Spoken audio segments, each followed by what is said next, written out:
Charles de Courson. Oui, j'avais lu avec intérêt votre petite note sur le pouvoir d'achat des ménages, plus exactement l'impact des mesures en prélèvement obligatoire net, des plus et des moins. Donc vous trouvez 4,5 milliards en année pleine, le 0,3 point.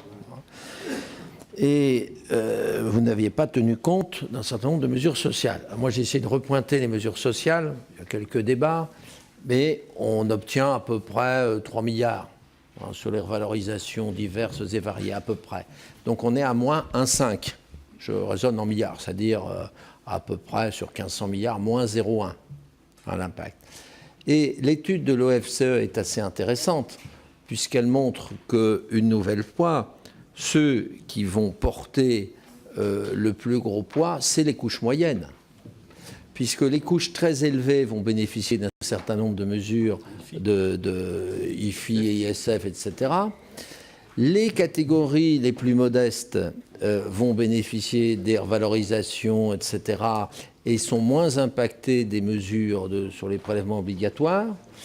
Et donc, le résultat, c'est qu'une nouvelle fois, c'est les 3e, 4e, 5e, 6e, 7e déciles, c'est-à-dire les vraies classes moyennes.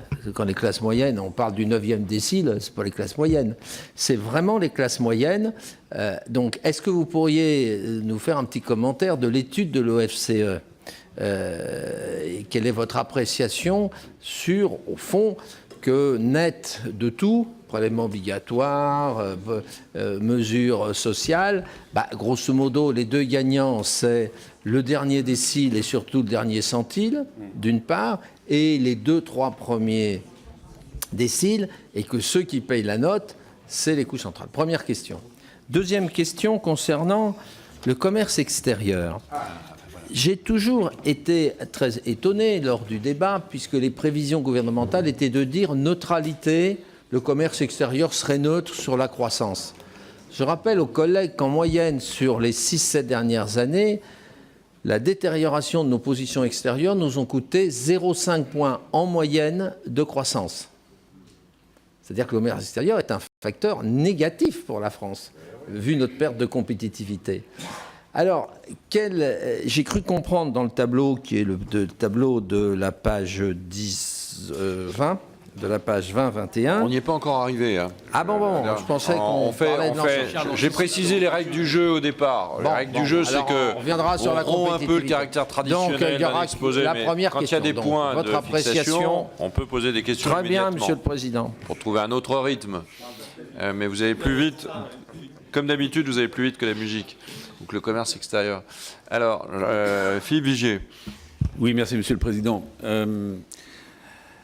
Juste une question et un point de précision par rapport à ce qu'a dit Charles de Courson. Il y a un titre qui m'a un peu surpris. Vous dites, pour la croissance, la France garderait la cadence.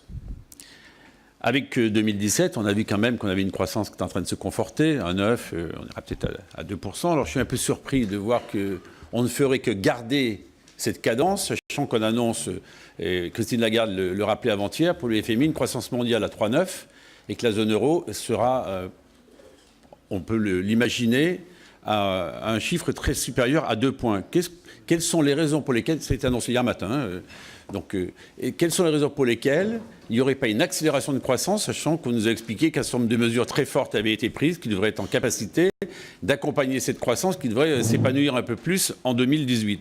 Et la deuxième chose, pour compléter Charles de Courson, lorsqu'il a voulu cibler les strates de Français, de population qui étaient touchées par les mesures pouvoir d'achat, avez-vous cet histogramme de répartition attendu pour 2018, justement, de ceux qui sont impactés le plus par les baisses des pouvoirs d'achat, parce que c'est quelque chose d'essentiel?